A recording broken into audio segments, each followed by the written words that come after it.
পিঠ থেকে থ্রি পিসটা টেনে ছিঁড়ে ফেলার চেষ্টা করে সারা পিঠে নখ দিয়ে পাগলের মতো আঁচড় কাটতে লাগলো, যার কারণে থ্রি পিসটা ভেদ করে শরীরের অনেক অংশই ছিঁড়ে গেছে এবং চামড়া ভেদ করে রক্ত ঝরছে।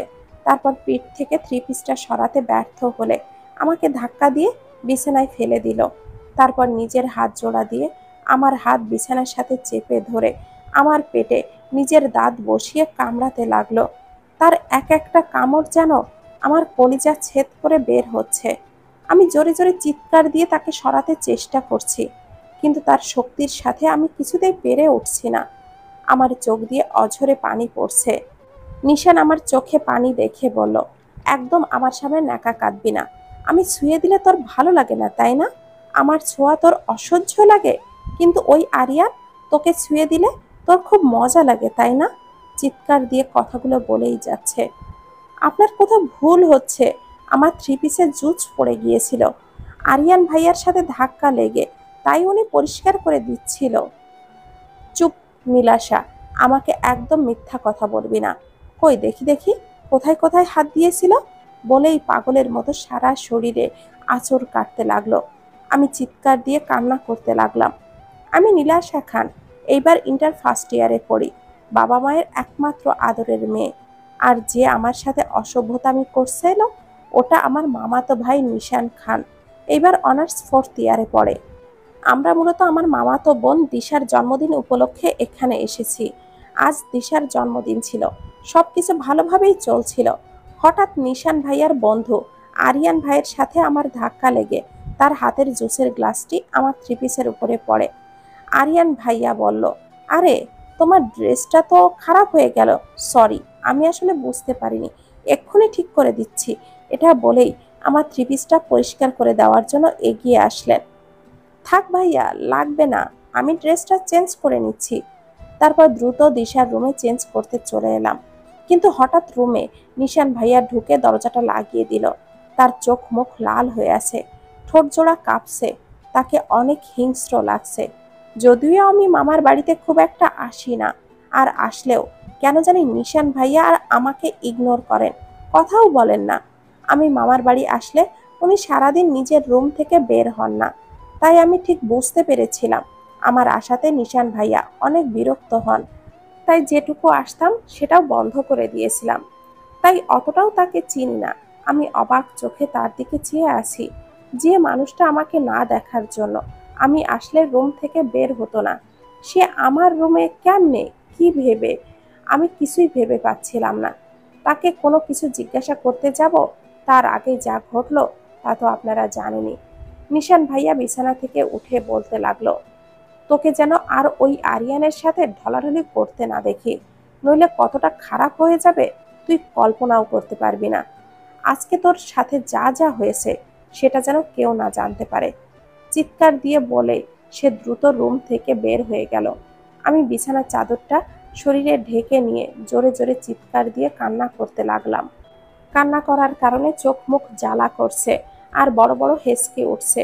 জন্মদিন হওয়ার কারণে নিচে সাউন্ড বক্স বাজছে, যার কারণে কেউই হয়তো আমার কান্নার শব্দ শুনতে পাচ্ছে না। অনেকক্ষণ টানা কান্না করে বিছানার চাদরটা শরীরে জড়িয়ে রেখেই ওয়াশরুমে চলে গেলাম। আয়নার সামনে নিজেকে দেখছি, চুলগুলো এলোমেলো, পরনের থ্রি পিসটা অনেক জায়গায় ছিঁড়ে গেছে, নখের আঁচড়ের ফলে চামড়া ছিঁড়ে রক্ত বের হচ্ছে। প্রায় 1 ঘন্টা শাওয়ার নিয়ে বের হয়ে বিছানায় চোখ বুজে শুয়ে রইলাম। চোখের সামনে বারবার কিছুক্ষণ আগের ঘটনাগুলো বারবার ভেসে উঠছে। মনে শুধু একটাই প্রশ্ন, নিশান এরকম কেন করলো? কিছুক্ষণের মধ্যে রুমে প্রবেশ করলো নিঝুম খান আর শাওন খান, মানে আমার বাবা মা। তারপর দ্রুত গতিতে এসে আমার পাশে বসলো। শাওন খান পরম যত্নে আমার মাথায় হাত বুলিয়ে দিতে দিতে বলতে লাগলেন, আমার আম্মুটার এই অবেলায় এইভাবে শুয়ে আছে কেন? শরীর খারাপ লাগছে নাকি? আমি উঠে আব্বুকে জড়িয়ে ধরে কান্না করতে লাগলাম। আমার এইরকম আচরণে নিঝুম খান আর শাওন খান, মানে আমার বাবা মা, আঁতকে উঠল। কি হয়েছে আম্মু, এভাবে কান্না করছো কেন? তোমাকে কেউ কিছু কি বলেছে? তার নাম বলো দেখি, কার এত সাহস যে আমার পিচ্চি রাজকন্যাটাকে বকেছে? না, আমাকে কেউ কিছু বলেনি আব্বু। আমি আমার বাড়ির কথা অনেক মনে পড়ছে, এখানে একদমই আমার ভালো লাগছে না তাই। ও আচ্ছা, হ্যাঁ পাগলি, এইটুকু কারণের জন্য কেউ এমন কান্না করে? ঠিক আছে, আমরা খুব শীঘ্রই এখান থেকে চলে যাব। এখন ঘুমিয়ে পড়। আমার কপালে চুমু এঁকে তারা চলে গেল। অন্ধকার রুমে আরিয়ান হাত পা বাঁধা অবস্থায় চেয়ারে বসে আছে। তার কপাল ফেটে রক্ত পড়ছে, আর তার সামনে নিশান অগ্নি দৃষ্টিতে তাকিয়ে পায়ের উপরে পা দিয়ে বসে আছে। নিশান, তুই এসব কি করছিস? ছাড় আমাকে। আর এখানে আমাকে এইভাবে তুলে আনলি কেন? কিন্তু আরিয়ান নিশানের চোখের দিকে তাকিয়ে ভয় পেয়ে গেল। নীলাশার সাথে তখন তুই কি করছিলি? তোকে যেন আর কোনোদিনও নীলাশার আশেপাশেও না দেখি, না হলে আমি ভুলে যাব তুই আমার বেস্ট ফ্রেন্ড। আমি নীলাশার সাথে যাই করে থাকি না কেন, সেটা তোকে কৈফিয়ত দিতে যাব কেন? আর তুই নীলাশাকে নিয়ে কবে থেকে এত মাথা ঘামাতে শিখলি রে? ভুলে যাস না, তোর সাথে কিয়ারার বিয়ে ঠিক করা আছে। কিছুদিনের মধ্যেই তোদের বিয়ে। আর কিয়ারাকে প্রপোজটা তুই নিজেই করেছিলি, তাই নীলাশাকে নিয়ে না ভেবে কিয়ারাকে নিয়ে ভাব তুই। আরিয়ানের কথা শুনে নীলাশার বুকটা ধক করে উঠল। আরিয়ান তো ঠিকই বলেছে, সে তো কিয়ারাকে ভালোবাসে, আর তাদের খুব শীঘ্রই বিয়ে হবে। তাহলে নীলাশাকে আরিয়ানের সাথে দেখে তার কেন সহ্য হচ্ছে না? কেন তার কলিজাটা জ্বলে পুড়ে ছাই হয়ে যাচ্ছে? আর আজকে কোন অধিকারে সে নীলাশার সাথে এইসব করেছে? নীলাশা কি ভাববে? কেন বারবার তার বুকটা নীলাশার জন্য কেঁপে উঠছে? শুধু এটাই মনে হচ্ছে নীলাশা শুধুই আমার সাথেই কথা বলবে, হাসবে, কাঁদবে। কিন্তু কেন? নিশান, যা করবি তা ভেবে করবি, যেন তোর একটা ভুল সিদ্ধান্ত কারোর জীবন নষ্ট করে না দেয়। নিশান যেন পাথরের মতো করে বসে আছে, কিছুই আজ তার মাথায় ঢুকছে না। পরের দিন সকালে সবাই ঘুম থেকে উঠে নিচে ড্রয়িং রুমে বসে আছে। আমি ফ্রেশ হয়ে নিচে নেমে এসে রেখা চৌধুরী আর শাহরিয়ার চৌধুরীকে সালাম দিলাম। এরা আমার মামা মামি। বসো আম্মু, কালকে অনেক ঝামেলার জন্য তোমাকে টাইম দিতে পারিনি। তার কথা শুনে মুচকি হেসে তার পাশে বসে পড়লাম। আমার পাশে দিশাও দৌড়ে এসে বসলো। তারপর দিশা বলল, আব্বু জানো নীলাশার কি ঘুম রে বাবা। কালকে আমি রাতে কত করে ডাকলাম, তবুও ঘুম থেকে উঠাতেই পারিনি। নিঝুম খান মানে আমার মা তখন বলল, দিশা, তুমি হয়তো জানো না, নীলাশা একবার ঘুমালে ওকে যদি কেউ কিডন্যাপও করে তাহলেও বলতেও পারবে না। আমার মায়ের কথা শুনে সবাই হাসতে লাগলো। আমিও লজ্জা পেয়ে মাথা নিচু করে রাখলাম। নিশান তখন সিঁড়ি দিয়ে নিচে নেমে চলে যেতে লাগলোই। শাহরিয়ার চৌধুরী মানে তার বাবা তাকে পেছন থেকে ডাকলো, নিশান, আমি চাই তুমি আর দিশা মিলে আজকে নীলাশাকে আশেপাশে কোথাও থেকে ঘুরিয়ে নিয়ে আসো। ঠিক আছে আব্বু। আমি অবাক হয়ে তাকে দেখছি, এমন ভাব করছে যেন কালকে কিছুই হয়নি, আর আমাকেও সে চেনে না। আমি রুমে গিয়ে রেডি হয়ে নিচে নেমে গাড়িতে গিয়ে বসলাম। আমার পাশে দিশাও বসেছে, আর নিশান সামনে বসে ড্রাইভ করছে। রেস্টুরেন্টের সামনে গাড়িটা থামলো। ধীর গতিতে রেস্টুরেন্টের ভেতরে ঢুকলাম। হঠাৎ করে একটা মেয়ে দৌড়ে এসে নিশানকে জড়িয়ে ধরলো, আর নিশানও মেয়েটাকে জড়িয়ে ধরলো। আমি অবাক চোখে তাদেরকে দেখতে লাগলাম। দিশা আমাকে বলল, মেয়েটার নাম কিয়ারা, নিশানের সাথে পড়ে, আর তাদের বিয়েও ঠিক হয়ে আছে। তার কথা শুনে বুকে চিনচিনে ব্যথা অনুভব করলাম। দিশার কোনো একটা কাজ ছিল, তাই সে চলে গেল। আমি চুপ করে বসে আছি। নিশান আর কিয়ারা নিজেদের মধ্যে করে কথা বলছে। নিশান বেবি, চলো আমরা কোথাও থেকে ঘুরে আসি, এখানে বোর লাগছে। আর তুমি দিশাকে ফোন করে এই মেয়েটাকে নিয়ে যেতে বলো। তারা দুজনে চলে গেল। সারাদিন রেস্টুরেন্টে দিশার জন্য অপেক্ষা করলাম, কেউ এলো না। রাত 11টায় ল্যাম্পপোস্টের নিচে বসে আছি। চারিদিকে অন্ধকার। এখানকার রাস্তাঘাটও আমি চিনি না যে আমি বাসায় যাব, তাই রাস্তায় চুপটি করে বসে রইলাম। হঠাৎ একটা গাড়ি আমার সামনে এসে দাঁড়ালো। গাড়ি থেকে একটা পরিচিত মুখ নেমে এসে বলতে লাগলো, শরীর বিক্রি করে টাকা রোজগার করার জন্য শেষমেশ তোকে রাস্তায় কাস্টমার দেখতে হচ্ছে। এটা কিন্তু ঠিক না নীলাশা। জান, আজ রাতটা আমার সাথে চলো, তোমাকে অনেক টাকা দিব। এটা বলে গাড়ি থেকে নেমে জঘন্যভাবে হাসতে লাগলো। আমি তার কণ্ঠ শুনে ভয়ে বারবার কেঁপে উঠছি। এই মানুষ এইখানে কি করে এলো? ভয়ে পুরো জ্ঞান হারাবার অবস্থা। তবুও কিছুটা সাহস জোগাড় করে সামনের দিকে তাকিয়ে মুখ দিয়ে অস্পষ্ট স্বরে বেরিয়ে এলো, ফাহাদ ভাই। যাক, চিনতে পেরেছিস তাহলে। চল চল, আমার আর তর সইছে না, আজকের রাতটা শুধু তোর আর আমার। ফাহাদ আমার হাত ধরতে যাবে, এমন সময় আমি পিছিয়ে গিয়ে বলতে লাগলাম, আপনি যা ভাবছেন তা একদমই ভুল ধারণা ফাহাদ ভাই। আসলে আমি এখানে বেড়াতে এসে হারিয়ে গিয়েছি, আর আপনি দয়া করে এখান থেকে চলে যান। আমি প্রায় কান্না করে দিয়েছিলাম। আমার কথা শুনে ফাহাদ আরো ক্ষেপে গিয়ে আমার হাতটা নিজের হাত দিয়ে জোরে চেপে ধরে বলল, কি বললি তুই? আমার সাথে যাবি না? তোকে তো আমার সাথে যেতেই হবে, হয়তো সেটা নিজের ইচ্ছে, না হলে অনিচ্ছায়। তুই আমাকে অনেক ঘুরিয়েছিস, আর রাস্তায় ব্যবসা করে এখন আমার সামনে ভাব মারতেছিস। আজকে তোর এমন হাল করব যে তোর বাপ মা তোকে দেখে ভয় পাবে, আমার হাত টেনে নিয়ে যাবে। এমন সময় আমি তার হাতটা কামড় দিয়ে ফাঁকা অন্ধকার রাস্তায় দৌড়াতে লাগলাম। আমার পেছনে ফাহাদও দৌড়াচ্ছে আমাকে ধরার জন্য, আর আমাকে বিভিন্ন খারাপ ভাষায় গালি দিচ্ছে। আমি নিজেকে বাঁচানোর জন্য নিরুদ্দেশ হয়ে দৌড়াচ্ছি। কারোর কাছে যে সাহায্য চাইব সেটারও কোনো উপায় নেই, কারণ সারা রাস্তা জুড়ে একটা মানুষের চিহ্নও খুঁজে পাচ্ছি না। পুরো রাস্তাটা গাছপালায় ভর্তি, মনে হচ্ছে বন জঙ্গল দিয়ে ঘেরা। এখন নিজের গালে এখন থাপ্পড় মারার ইচ্ছে করছে।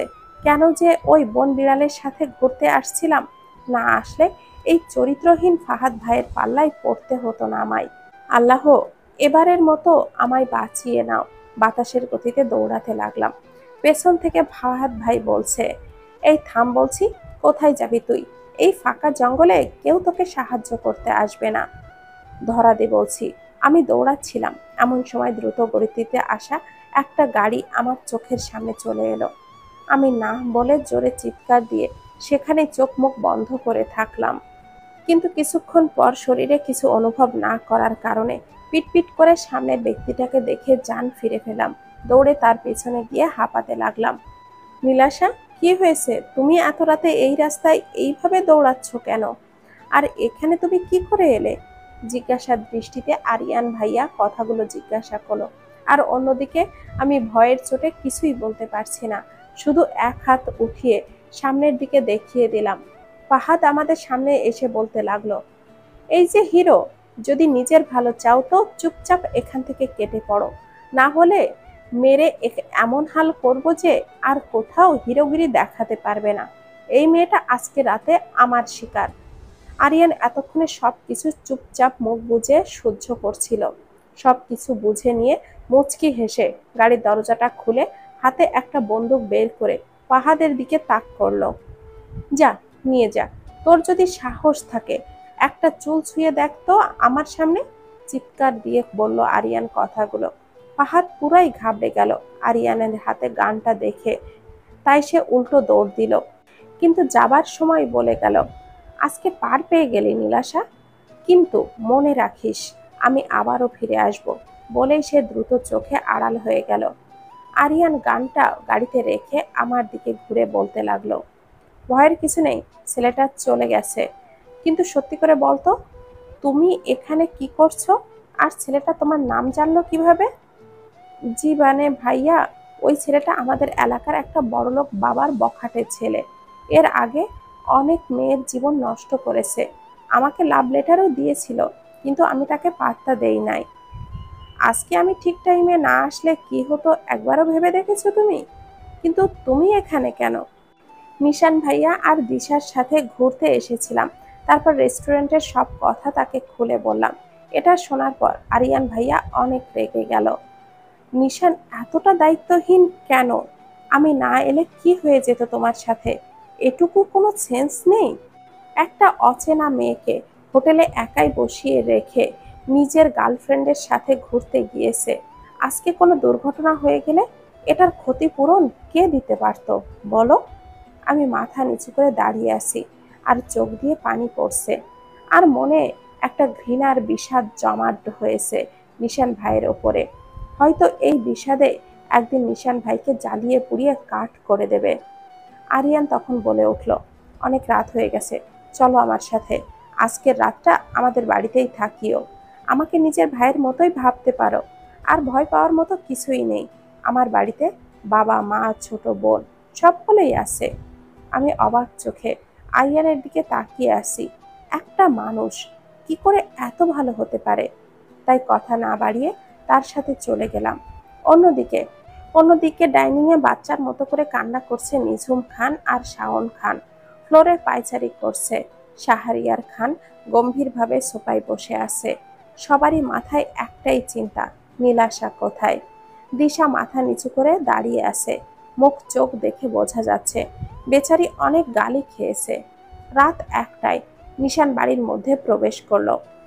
নিশান সবাইকে এইভাবে বসে থাকতে দেখে জিজ্ঞাসা করলো, আব্বু, তোমরা সবাই এখানে দাঁড়িয়ে কি করছো? ঘুমাওনি এখনো?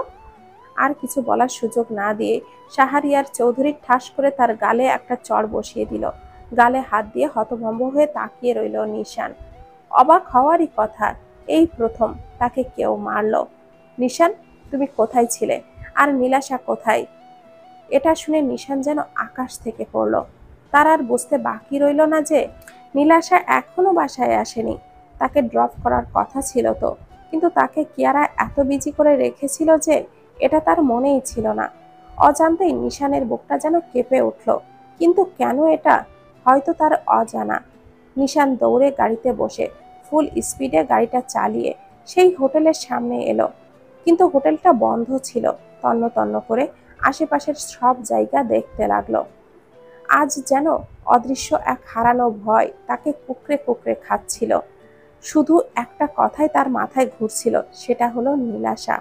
হাঁটতে হাঁটতে সেই স্থানে এলো যেখানে ফাহাদ নীলাশার হাত ধরেছিল, যার ফলে কয়েকটা কাচের চুড়ি ভেঙে পড়ে আছে। নিশান দ্রুত চুড়িগুলো হাতে নিয়ে ভালো করে পর্যবেক্ষণ করে শিওর হলো এগুলো নীলাশারই চুড়ি। কিন্তু চুড়ি এখানে পড়ে আছে, তাহলে নীলাশা কোথায়? নিশান মাটিতে হাঁটু গেড়ে বসে চিৎকার দিতে লাগলো, নীলাশা কোথায় তুই? তার চিৎকারের প্রতিধ্বনি চারপাশে বাজতে লাগলো। সেই রাতে 4টায় অনেক খোঁজাখুঁজি করে বাসায় ফিরল। বাড়ির প্রতিটা মানুষ একটুও ঘুমাতে পারেনি। আর নিশান নিজের অবস্থা পুরো পাগলের মতো করে ফেলেছে। চোখ দুটো লাল লাল, আর চুলগুলো এলোমেলো, শার্টের বোতামগুলো খোলা, প্যান্টে ধুলা লেগে আছে। সারা বাড়িতে থমথম নীরবতা বিরাজ করছে। হঠাৎ নিশানের ফোনটা বেজে উঠল। আরিয়ান ফোন করেছে। নীলাশা আমাদের বাড়িতে আসছে। আর কিছু বলতে যাবে তার আগেই নিশান ফোনটা আছাড় মেরে ভেঙে ফেলে দ্রুত গাড়ি নিয়ে আরিয়ানের বাড়িতে চলে গেল। কলিং বেল বাজছে। আরিয়ান ফ্রেশ হতে গেছে আর সবাই হয়তো ঘুমাচ্ছে। এটা দেখে নীলাশা দরজা খুলে দিল। সাথে সাথে দ্রুত কেউ একজন ভেতরে এসে তাকে দেওয়ালের সাথে চেপে ধরল। সারাটা রাত আরিয়ানের সাথে ফষ্টি নষ্টি করেছিস? 2 দিন পর তো আরিয়ানের বাচ্চা তোর পেটেও ধরবি। বাজে মেয়ে একটা। তোর এতই যখন শরীরের জ্বালা ছিল যে তা মেটাতে রাতের অন্ধকারে আরিয়ানের কাছে চলে যেতে হলো। আরিয়ানের থেকে তো আমাকেই বলতে পারতিস, আমি মিটিয়ে দিতাম। অবশ্য তোর মতো জঘন্য মেয়ের কাছ থেকে এর থেকে আর কি আশা করা যায়? রাস্তার মেয়েদের তো স্বভাব এরকমই থাকে। নিশান আমাকে দেওয়ালের সাথে শক্ত করে চেপে ধরে কথাগুলো বলল। আমি বেকুবের মতো তার দিকে চেয়ে আছি। নিশানের একটা হাত দিয়ে আমার কপালে আসা কিছু অবাধ্য চুল সরিয়ে দিবে এমন সময় ধাক্কা দিয়ে তাকে নিজের কাছ থেকে আলাদা করলাম। হঠাৎ এমন হবে নিশান হয়তো ভাবতেও পারেনি। তাই সে ধাক্কার ফলে কিছুটা পিছিয়ে গেল। নিশান প্রচন্ড রাগী চোখে আমার দিকে তাকিয়ে কিছু বলতে যাবে, তার আগেই আমি তার বুক বরাবর খোলা শার্টের কলার ধরে বলতে লাগলাম, সবাই তো আর আপনার মতো নিচু আর জঘন্য মনের মানুষ না। আপনার মতো দায়িত্বহীন যে নিজের গার্লফ্রেন্ডের আবদার পূরণ করতে গিয়ে অচেনা অজানা একটা জায়গায় একটা নতুন মেয়েকে রেখে চলে যায়। একটা বারও তার কাছে শুনতে চাইলেন না যে সে এখন কি করবে একা একা? সেটা না হয় বাদই দিলাম, কিন্তু সারাদিন পার হওয়ার পরও রাত 12টা পর্যন্ত যদি কথা দিয়ে নিতে না আসে, একটাবারও ভাবলেন না এত রাতে একটা নির্জন জায়গায় অনায়াসে কোনো বিপদ হয়ে যেতে পারে? এই কথাটা একটাবারও আপনার মনে পড়লো না? আর এখন বলছেন আমি খারাপ, তাই তো? আর কাল রাতে যদি ঠিক সময়ে আরিয়ান ভাইয়ার দেখা না পেতাম, তাহলে এতক্ষণে হয়তো আমার আব্বু আম্মুর কাছে আমার লাশটা চলে যেত। অবশ্য আপনার মতো বদমেজাজি, স্বার্থপর, জঘন্য মানুষ এগুলো ছাড়া আর কি বা ভাবতে পারেন? এতদিন ভাবতাম আপনি হয়তো আমাকে আপনাদের বাড়িতে আসা পছন্দ করেন না, কিন্তু আজ বুঝতে পারলাম আপনি আমাকেই সহ্যই করতে পারেন না। এবার থেকে আমার পাও আপনার বাড়িতে পড়বে না, এটা আমি কথা দিলাম। কথাগুলো বলার সময় আমার চোখ দিয়ে অঝরে পানি পড়তে লাগলো। এতক্ষণে নীরবে সব কথা শুনছিল নিশান। এখন যে একদমই এই মেয়ে তার মুখটা বন্ধ করে দিয়েছে। সে তো ভাবতো এই মেয়ে বোবা, কিছুই বলতে পারে না, কিন্তু আজ সে জানতে পারলো এই মেয়ে ভয়ঙ্করভাবে কথাও বলতে পারে। তার প্রতিটা কথা যে নিশানের বুকে শত শত আঘাত করছে তা হয়তো বুঝতেও পারছে না।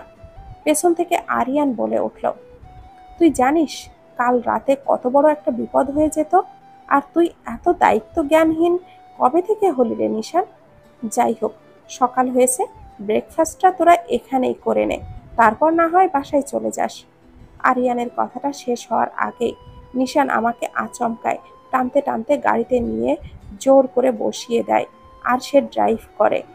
আরিয়ান নিশানের এমন আচরণ দেখে মুচকি হাসল। আমি জানি তুই নীলাশার জন্য কি অনুভব করছিস, কিন্তু তুই তা মেনে নিতে চাচ্ছিস না, কিন্তু তা খুব শীঘ্রই নিজের মুখেই মেনে নিবি। তুই কিয়ারাকে না, নীলাশাকেই ভালোবাসিস। সারাটা রাস্তা আমি চুপচাপ বাইরের দিকে তাকিয়েছিলাম, আর নিশান বারবার আমার দিকে তাকাচ্ছে, আবার মুচকি হেসে আবারও ড্রাইভ করছে। এগুলো দেখে আমি আরো বিরক্ত হয়ে উঠলাম। আর একবার যদি গাড়ি চালানো বাদ দিয়ে আমার দিকে তাকিয়েছেন তো, তাহলে আমি আপনাকে গাড়ি থেকে রাস্তায় ফেলে দিব। চোখ রাঙিয়ে কথাটা আমি নিশানকে বললাম। ব্রেক কষার শব্দে দেখলাম বাসায় এসে পড়েছি। আমাকে দেখে নিঝুম খান, মানে আমার মা, জড়িয়ে ধরে কান্না করতে লাগলো। আর আমার বাবা আমার মাথায় হাত বুলিয়ে দিয়ে জিজ্ঞাসা করতে লাগলো, কোথায় ছিলি রে মা? তুই জানিস আমরা সবাই কতটা টেনশন করছিলাম, আর তোর আম্মু তো সেই কাল থেকে কান্না করেই যাচ্ছে। আমি তাদের কথায় কি জবাব দিব তা ভেবে পাচ্ছি না। কালকের ঘটনাগুলো যদি বলি তাহলে মামা নিশানের উপরে প্রচন্ড রাগ করতে পারে।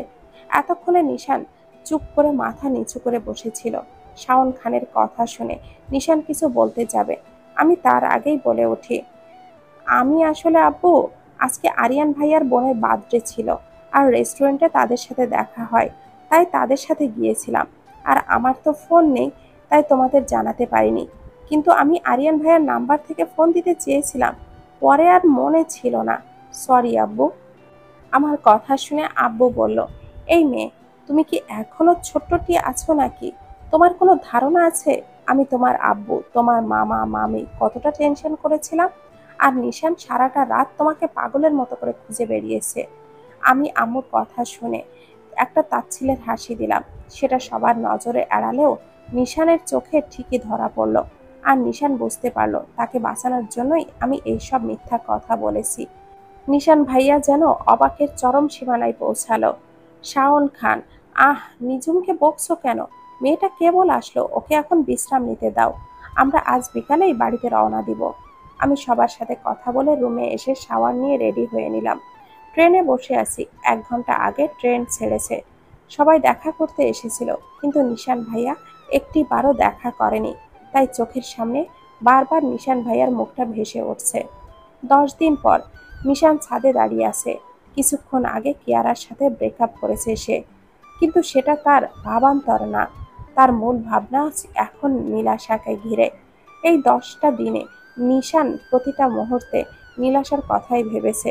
যদিও ছোটবেলা থেকেই নীলাশার উপরে তার একটা টান ছিল, তাই তো সেগুলোকে চেপে রাখার জন্য নীলাশা যখন আসতো তখন রুম থেকে বের হতো না, কিন্তু দূর থেকে ঠিকই নীলাশাকে দেখতো। কিন্তু হঠাৎ একদিন নীলাশা তাদের বাড়িতে আসা ছেড়ে দেয়, আর সেই প্রয়োজনের তাগিদেই হয়তো ভেবেছিল কিয়ারা তার জীবনে চলে এসেছিল। কিন্তু নীলাশা চলে আসার এই সুপ্ত অনুভূতিরা তাজা হয়ে আঘাত আনে। সে রাতেই ঘুমাতে পারে না। শাহরিয়ার চৌধুরীর সামনে মাথা নিচু করে দাঁড়িয়ে আছে। সে যে আজকে জীবনের সবথেকে বড় একটা সিদ্ধান্ত নিতে চলেছে। আর শাহরিয়ার জিজ্ঞাসার দৃষ্টিতে তার দিকে চেয়ে আছে। নিশান তখন বলল, আসলে আপু, আমি একটি মেয়েকে ভালোবাসি, আর যত তাড়াতাড়ি সম্ভব আমি তাকে নিজের করে নিতে চাই। আর সে আর কেউ না, নীলাশা। নীলাশা সিলিং ফ্যানের সাথে ওড়নাটা শক্ত করে বেঁধে গলার সাথে পেঁচিয়ে নিল। উদ্দেশ্য একটাই, সে আজ নিজের জীবন শেষ করে দিবে। কিন্তু তবুও ওই বদমেজাজি ক্যারেক্টারলেস বেয়াদব ছেলেটাকে কিছুতেই সে বিয়ে করবে না। তাই বিছানার উপরে চেয়ারটা উঠিয়ে অনেক কষ্ট করে ওড়নাটা বেঁধেছি। কি মনে করেছে কি আমাকে? আমি কি হাতের পুতুল, যার যখন আমাকে ভালো লাগবে তখন সোজা বিয়ে করতে আসবে, আর যখন আমাকে ভালো লাগবে না তখন দুশ্চরিত্র নাম দিতেও তার মন কাঁপে না? মরে যাব, তবুও এইরকম ছেলেকে বিয়ে করব না। আব্বু আম্মু যখন আমার কথা শুনলো না, তাই নিজেকে শেষ করে দেব। আজকে আমার বিয়ে, তাও আবার নিশানের সাথে। এভাবে বলা নেই কওয়া নেই, হুট করেই বিয়ে দেবে। আজ আমার বিয়ে, অথচ আমি কিছুই জানি না।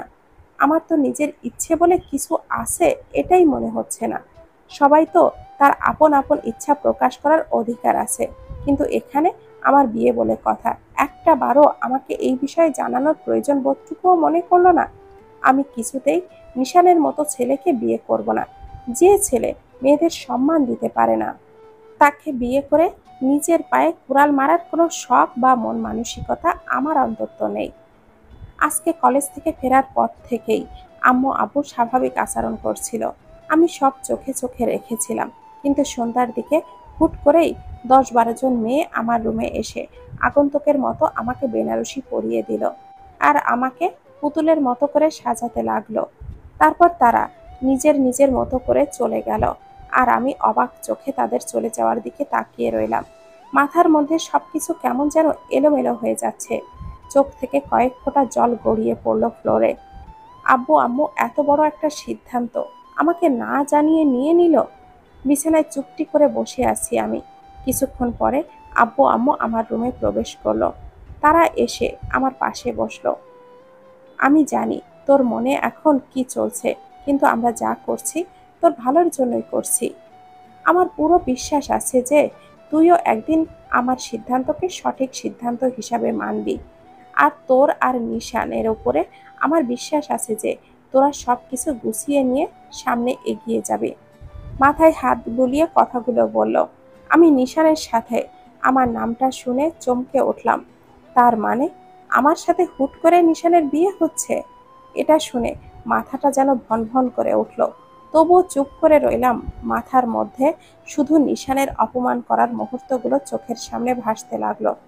প্রায় 10 মিনিট পর আব্বু আম্মু আমার রুম থেকে চলে গেল। ঠিক তখনই আমি ভেবে নিলাম আমি মরে যাব, তবুও আমি নিশানকে কিছুতেই বিয়ে করব না। রুমের দরজাটা লাগিয়ে দিয়ে চেয়ারটা বিছানার উপরে রেখে ফ্যানের সাথে ওড়নাটা বেঁধে নিলাম। পরেরগুলো তো আপনারা জানেনই। তারপরে নিজের গলায় ওড়নাটা পেঁচিয়ে নিলাম। চেয়ারটা সরিয়ে নিজেকে শেষ করে দেব। এমন সময় কেউ একজন দরজায় জোরে জোরে ধাক্কা দেয়। এতটাই জোরে ধাক্কা দিচ্ছে যে দরজাটা ভাঙার উপক্রম। আর ঠিক তাই হলো। মুহূর্তের মধ্যেই দরজাটা ভেঙে গেল। সামনে থেকে নিশান দৌড়ে এসে আমাকে জড়িয়ে ধরলো, আর ঠিক তার পেছনেই মামা মামি। আমার আব্বু আম্মুও চলে এলো। আম্মু আব্বু জোরে জোরে কান্না করছে। নিশার আমার গলা থেকে এক ঝটকায় ওড়নাটা ফেলে দিল। আমি তবুও নাছোড়বান্দার মতো ছোটাছুটি করতে লাগলাম। ছাড়ুন আমাকে, একদম আমার কাছে আসার চেষ্টা করবেন না। আমি কিছুতেই আপনাকে বিয়ে করতে পারবো না। আমাকে ছাড়ুন, আমি নিজেকে শেষ করে দেব। ক্রমাগত আমার পাগলামি বাড়তে লাগলো। তাই নিশান কোনো উপায় না পেয়ে সবার সামনেই আমাকে নিজের বুকের সাথে চেপে ধরে রাখলো। আমি তার বুকে অসংখ্য কিল ঘুষি মারতে লাগলাম। এভাবে অনেকক্ষণ চলার পর আমি ক্লান্ত হয়ে তার বুকের সাথে মিশে গেলাম। আর নিশান আমার মাথায় হাত বুলিয়ে দিতে লাগলো, আর চোখ দিয়ে অঝরে পানি পড়তে লাগলো। আমি বিয়ের স্টেজে বসে আছি, আর আমার পাশেই বসে আছে নিশান। কাজী নিজের মতো করে বিয়ে পড়াচ্ছে।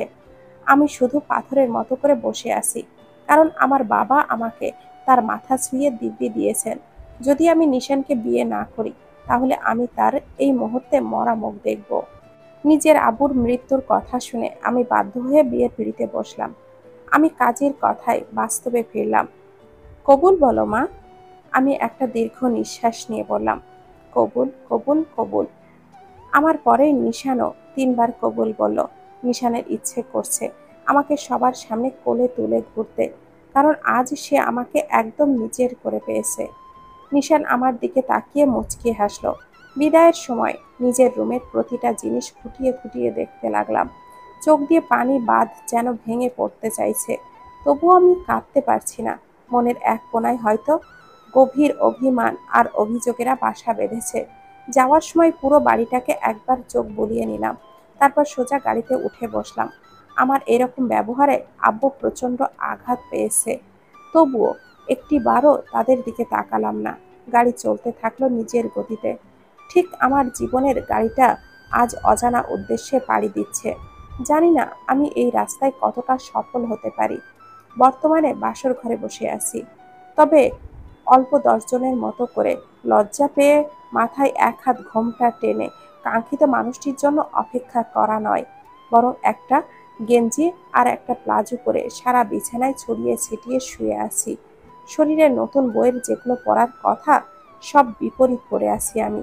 প্রায় 1 ঘন্টা পর রুমের দরজা খোলার শব্দ শুনে ঠিক সেইভাবেই শুয়ে রইলাম। নিশান হয়তো আগে থেকেই ভেবে রেখেছিল এইসব কিছু হতে পারে, তাই আমাকে এইভাবে দেখে কোনো রকম রিয়াক্ট না করেই চুপচাপ রুমের দরজাটা লাগিয়ে ধীর পায়ে বিছানার অন্য ফাঁকা পাশটাতে শুয়ে এলো। একবার আমার দিকে তাকিয়ে বিছানায় শুতে যাবে, এমন সময় আমি তার বালিশটা ফ্লোরে ফেলে দিয়ে বলতে লাগলাম, আজ থেকে আপনার জায়গা মাটিতে, আর আপনি কখনো আমার কাছে আসার চেষ্টা করবেন না, কারণ আপনার মতো নিজ আর ছোট মনের মানুষকে আমি কিছুতেই নিজের স্বামী হিসাবে মানব না। চিত হয়ে কথাগুলো বললাম। আমার কথা শুনে নিশান বালিশটা বিছানা থেকে উঠিয়ে নিচে ছোপায় নিয়ে শুয়ে পড়ল। আমার তার উপরে মায়া হলেও আমি এইসব কথা তাকে বলে রুমের লাইটটা নিভিয়ে ঘুমিয়ে পড়লাম। নিশান রাতের অন্ধকারে নিজের চোখের জল মুছে নিল। সকাল 8টায় আমার ঘুম ভেঙে গেছে, তাই বিছানা থেকে নেমে ওয়াশরুমে এসে দেখলাম নিশান এখনো পড়ে পড়ে ঘুমাচ্ছে। এটা দেখে আমার গায়ে আগুন জ্বলে উঠল। বেটা গন্ডার, আমার রাতের ঘুম ভেঙে দিয়ে এখন নিজে ঘুমাচ্ছিস? তোকে ভালোভাবে ঘুমাতে দিচ্ছি বলে ওয়াশরুম থেকে এক বালতি পানি এনে তার গায়ে ঢেলে দিলাম। বেচারা হয়তো এমনভাবে কিছুই কখনো আশা করেনি, তাই এক লাফে সোফা থেকে উঠে বসলো। আমি তার এই রকম ব্যবহার দেখে খিলখিলিয়ে হাসতে লাগলাম। তারপর সেখান থেকে চলে গেলাম। আর নিশান অবাক চোখে আমার দিকে চেয়ে সবকিছু বোঝার চেষ্টা করতে লাগলো। এভাবে দিন কাটতে থাকলো। যতদিন যেতে লাগলো আমার অত্যাচার আরো বাড়তে লাগলো। এই যেমন খাবারে বেশি ঝাল দেওয়া, তার শাওয়ার নেওয়ার সময় পানি বন্ধ করে দেওয়া, কিন্তু তবুও সে আমাকে একটা গালিও দেয়নি। দিন শেষে রাতে যখন ঘুমের ভান করে শুয়ে থাকতাম, তখন সে এসে আমার কপালে ঠোঁট ছুঁয়ে চলে যেত। কোনোদিন আমার উপরে নিজের অধিকার চাপাতে আসেনি। ধীরে ধীরে তার এইসব ভালো লাগাতে আমার ভালো লাগতে লাগলো। তার এই সময় বুঝতে পারলাম আমিও তাকে ভালোবেসে ফেলেছি। তাই আজ তাকে নিজের করে নেব বলে তার থেকে লুকিয়ে সারাটা রুম সেই প্রথম রাতের মতো করে সাজিয়েছি। লাল টকটকে শাড়ি পরেছি, অনেক সুন্দর করে নিজেকে সাজিয়েছি। রাত 10টায় নিশান রুমে ঢুকলো। সারাটা রুম অন্ধকার দেখে দ্রুত রুমের লাইটটা জ্বালিয়ে যা দেখলো, তাতে তার হার্টবিটটা শতগুণ বেড়ে গেল। তার সামনে আমি আবেদনময়ী হয়ে দাঁড়িয়ে আছি। আজ থেকে আমি নিজেকে আপনার ছন্দে সাজাতে চাই, আপনি কি আমাকে কাছে টেনে নিবেন? ঘোর চোখে কথাগুলো বললাম। নিশান আমাকে কোলে নিয়ে বিছানায় শুইয়ে দিল, কপালে আলতো করে একটা চুমু দিল।